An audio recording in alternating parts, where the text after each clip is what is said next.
గాక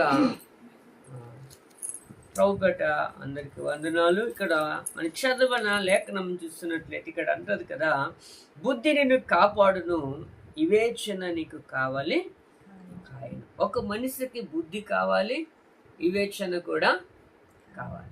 వాక్యం ఉంటుంది, యెహోవాయే జ్ఞానం ఇచ్చేవాడు, తన నోట నుండి ఏమొస్తుందట, తెలివి వివేచన ఆయన నోటి నుండి వచ్చింది. ఎవరైతే బుద్ధి కలిగి ఉంటారో తన ప్రాణాన్ని తాను ఏం చేసుకుంటాడట, కాపాడుకోగలుగుతాడట. అందుకే చూడండి, 10 మంది కన్నికలలో 5 మాత్రమే బుద్ధి గలవారని వాక్యం చెప్తుంది. ఈరోజు దేవుని బిడ్డలుగా నీకు నాకేముండాలంటే బుద్ధి ఉండాలి, వివేచన ఉండాలి. వివేచన అంటే ఆలోచించే జ్ఞానం ఉండాలి. మనము చేసే ప్రతిదీ కూడా అది మంచా చెడ ఆలోచించాలి, వివేచన. హల్లెలూయా. అందుకంటున్నాడు, బుద్ధి నిన్ను కాపాడుతుంది, వివేచన నీకు ఎలా ఉంటుందట, కావలిగా ఉంటుందట.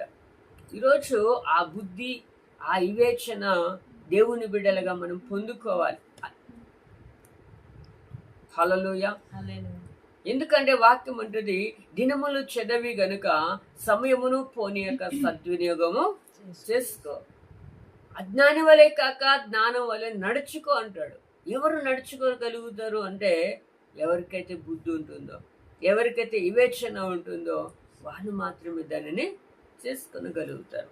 ఇంకా మనం అలా చూస్తున్నట్లయితే ఒక మాట అంటాడు చూడండి, సామెతల గ్రంథములోనే 4వ అధ్యాయము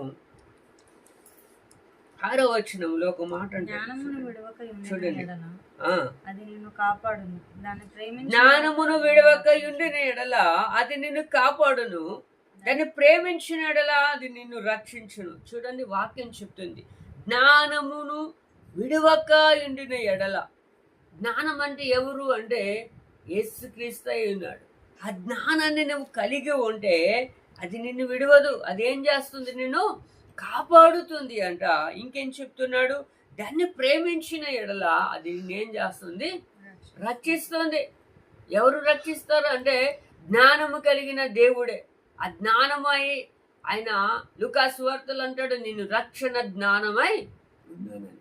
అందుకే అదే జ్ఞానం ఈరోజు నీకు నాకు కలిగినట్లయితే, అదే జ్ఞానము నువ్వు నేను కలిగి ఉన్నట్లయితే అది మనల్ని ఏం చేస్తుంది, కాపాడుతుంది, అది మనల్ని రక్షిస్తుందని లేఖనాలు మనకు చదివిస్తున్నాయి. ఇంకా అలా చూస్తున్నట్లయితే ఆ సామెతలే 6వ అధ్యాయము, సామెతల గ్రంథంలో 6వ అధ్యాయము